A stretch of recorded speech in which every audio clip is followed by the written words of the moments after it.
ओम शांति। 29 अप्रैल 2023। बाबा के महावाक्य। बाबा कहते, मीठे बच्चे, श्रीमत ही श्रेष्ठ बनाएगी, परमत व मनमत श्रापित कर देगी। इसलिए श्रीमत को कभी भी भूलो मत। प्रश्न है, सतो प्रधान पुरुषार्थी कौन और तमो प्रधान पुरुषार्थी कौन? दोनों का अंतर क्या होगा? उत्तर, सतो प्रधान पुरुषार्थी बाप से पूरा वर्षा लेने का पुरुषार्थ व प्रतिज्ञा करते हैं। वह याद में रहने की रेस करते हैं और नंबर 1 जाने का लक्ष्य रखते हैं। तमो प्रधान पुरुषार्थी कहते, जो तकदीर में होगा, अच्छा प्रजा बनेंगे तो प्रजा ही सही। उनके आगे माया का ऐसा विघ्न आता जो रेस से ही बाहर निकल जाते। गीत बजा है, मुझको सहारा देने वाले। ओम शांति। बच्चे जब सम्मुख बैठते हैं तो जानते हैं हम जीव आत्माएं हैं। यहाँ तो जीव आत्माएं ही होंगी ना। जब आत्मा को शरीर नहीं है तो नंगी है, उसे अशरीरी कहा जाता है। तुम तो शरीर सहित बैठे हो। आत्मा व परमात्मा जब तक शरीर में ना आए तब तक बोल नहीं सकते। तुम जीव आत्माएं जानती हो, अब बाप के सम्मुख बैठे हैं, हूबहू जैसे 5000 वर्ष पहले सम्मुख आए थे। बच्चे जरूर बाप से ही वर्षा लेंगे। जानते हैं हम अपने परमपिता परमात्मा बेहद के बाप के सम्मुख बैठे हैं। क्यों बैठे हैं? बाप से बेहद का वर्षा लेने। जैसे स्कूल में समझते हैं, हम टीचर द्वारा इंजीनियरी सीखते हैं, बैरिस्टरी सीखते हैं। यह एम ऑब्जेक्ट रहती है। तुम बच्चे समझते हो, परमपिता परमात्मा हमको ब्रह्मा के तन से बैठ राजयोग सिखाते हैं। भगवानुवाच, यह तो बच्चों को समझाया है कि भगवान निराकार को कहा जाता है। जीवात्मा पुनर्जन्म जरूर लेती है। कोई भी सन्यासी से तुम पूछो, मनुष्य पुनर्जन्म लेते हैं? तो ऐसे नहीं कहेंगे कि नहीं लेते हैं, नहीं तो 84 लाख जन्म कैसे कहते। पूछो, तुम पुनर्जन्म को मानते हो? यह तो बरोबर है। आत्मा संस्कारों अनुसार एक शरीर छोड़ फिर दूसरा लेती है। ऐसे ऐसे करते मनुष्य 84 लाख जन्म नहीं परंतु 84 जन्म लेते हैं। इससे सिद्ध होता है, पहला जन्म जरूर बहुत अच्छा सतो प्रधान होगा, लास्ट में 6 तमो प्रधान होंगे। 16 कला से फिर 14 कला, 12 कला होती जाएंगी। पुनर्जन्म जरूर लेते हैं। पूछना चाहिए, अच्छा परमपिता परमात्मा ने पुनर्जन्म लिया है या जन्म मरण रहित हैं? देखो, यह पॉइंट बहुत सूक्ष्म है। अगर कहेंगे जन्म मरण रहित है तो फिर शिव जयंती सिद्ध नहीं होती। कहेंगे शिव जयंती तो मनाई जाती है, समझाया जाता है, हाँ शिव जयंती है, परंतु जन्म के साथ फिर मरना जिसको कहा जाता वह नहीं है। अगर मरे तो फिर पुनर्जन्म लेवे। बाप कभी पुनर्जन्म नहीं लेते। वह इस तन में एक ही बार आते हैं बस। फिर पुनर्जन्म में नहीं आते। परमपिता परमात्मा पुनर्जन्म रहित है। वह कब सतो प्रधान से तमो नहीं बनते। आत्माएं तो सब जन्म मरण में आते आते पतित बन जाती हैं। फिर बाप आते हैं पावन बनाने। इससे सिद्ध होता है आत्मा ही पतित होती है। आत्मा पावन आती है, फिर माया पतित बना देती है। बाप कभी भी बच्चों को गंदी मत नहीं दे सकते। इस समय के पतित मनुष्य पतित मत देते हैं। अब पावन बाप कहते हैं कि पतित नहीं बनो, अर्थात विकारों में नहीं जाओ। रावण की मत से दुख धाम बन गया है। पहले सुख धाम था। ऐसे नहीं बाप ही सुख दुख देते हैं, नहीं। बाप कभी बच्चों को दुख की मत दे नहीं सकते। माया ही दुख देती है। उस माया पर जीत पाने से ही तुम जगत जीत बनते हो। मनुष्य माया का अर्थ नहीं समझते। वह धन को माया कह देते हैं। कहते हैं ना, इनको माया का नशा बहुत है। परंतु माया 5 विकारों को कहा जाता है। अगर 5 विकारों का नशा है तो माया एकदम खा जाती है। सतयुग त्रेता में माया का नशा होता नहीं। वहाँ रावण का बुत बनाकर जलाते नहीं। बुत कड़े दुश्मन का बनाया जाता है। रावण राज्य शुरू होता है आधा कल्प से। देह अहंकार आने से फिर और विकार आ जाते हैं। शास्त्रों में कोई यह बातें नहीं है। लिखा हुआ है देवताएं वाम मार्ग में अर्थात विकारों में जाते हैं। माया के वश होने से परवश हो जाते हैं। परमत पर चलते रहते हैं। अभी तुम चलते हो श्रीमत पर। परमत माना माया की मत। श्री अर्थात श्रेष्ठ मत है बाप की। वह है परमत रावण की मत। इसलिए बाप ने कहा है आसुरी संप्रदाय सब रावण की जंजीरों में दुखी हैं। मनुष्यों ने सत्युग की आयु लाखों वर्ष समझ ली है, तो तुम हिसाब किताब बताते हो 5000 वर्ष कैसे हैं। क्राइस्ट को 2000 वर्ष हुआ, बुद्ध को 2250 वर्ष हुआ, फिर इस्लामी को 2500 वर्ष हुए। सबको मिलाकर आधा कल्प हुआ। इनके पहले तो देवताओं का राज्य था। फिर देवताओं को लाखों वर्ष कैसे कह सकते। इतने वर्ष होते फिर तो मनुष्य बहुत हो जाते। इतने तो है नहीं। 5000 वर्ष में ही करोड़ों मनुष्य हो जाते हैं। कहते भी हैं क्राइस्ट से 3000 वर्ष पहले भारत में आदि सनातन देवी देवता धर्म था। 5000 वर्ष पूरे हो जाते हैं। नाटक पूरा तो होता है ना। इन बातों को कोई जानते नहीं है। मैं जो हूँ, जैसा हूँ, यह चक्र कैसे फिरता है कोई जान ना सके। बाप ही समझाते हैं। यह है गीता। बाप ने आकर सहज राज योग सिखाया था, तब उनका नाम गीता रखा है। जैसे क्राइस्ट ने सिखाया तो उनका नाम बाइबल रखा है।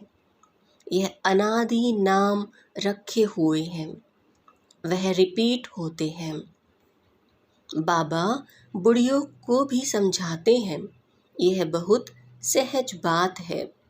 सिर्फ बाप और वर्षे को याद करो। बच्चा पैदा हुआ, गोया वारिस पैदा हुआ। तुम समझते हो हम बाबा के वारिस हैं। 5000 वर्ष बाद फिर से मिलने आए हैं। घड़ी घड़ी 5000 वर्ष ही कहेंगे। 2-3 वर्ष पीछे आने वाले भी कहेंगे हम 5000 वर्ष बाद फिर से आए हैं।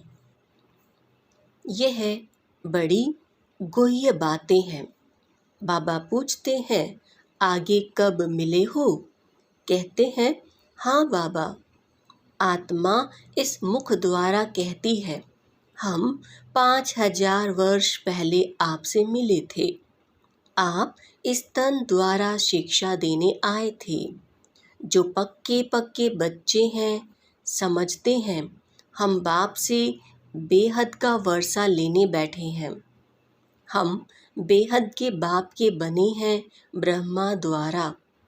बाप कहते हैं मुझे पहचानते हो? मैं तुम्हारा बाप हूँ। कहेंगे हाँ बाबा, हम आत्माओं का आप परम पिता परमात्मा बाप हो। बाप ही कहते हैं तुमको हमने स्वर्ग में भेजा था, वर्षा दिया था, फिर माया ने छीन लिया, फिर अब मैं देता हूँ। माया वर्षा छीनती है, बाप दिलाते हैं। यह तो अनेक बार खेल हो चुका है, होता रहेगा, इसका अंत नहीं है। बाप के बनते हैं, फिर कोई सगे कोई लगे, कोई सोतेले कोई मातेले बनते हैं। कच्चे पक्के तो है ना, पक्कों को भी माया एकदम जीत लेती है।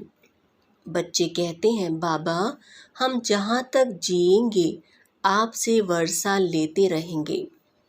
विकर्मों का बोझा सिर पर बहुत है, तो जितना तुम याद में रहेंगे उस योग अग्नि से तुम आत्मा पाप आत्मा से पुण्य आत्मा बनते जाएंगे। आग चीज को पवित्र करती है।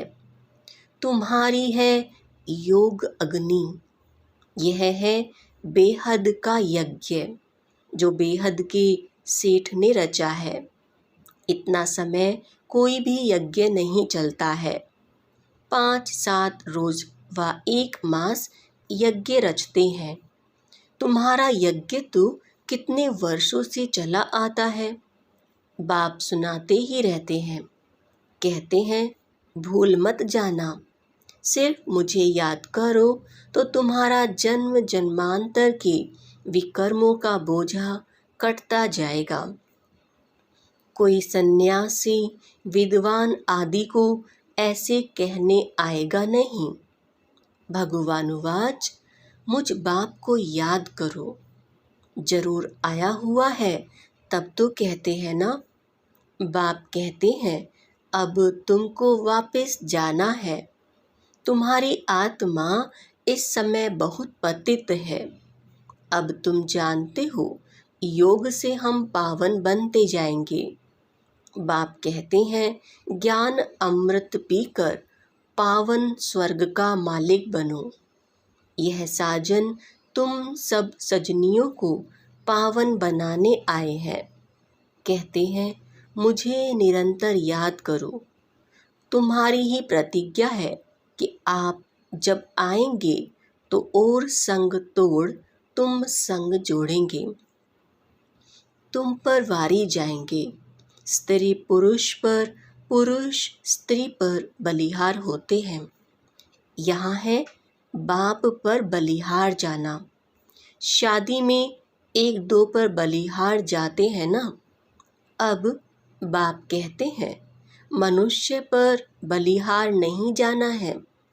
तुम्हारी प्रतिज्ञा है आप पर बलिहार जाएंगे। आप हमारे पर बलिहार होना।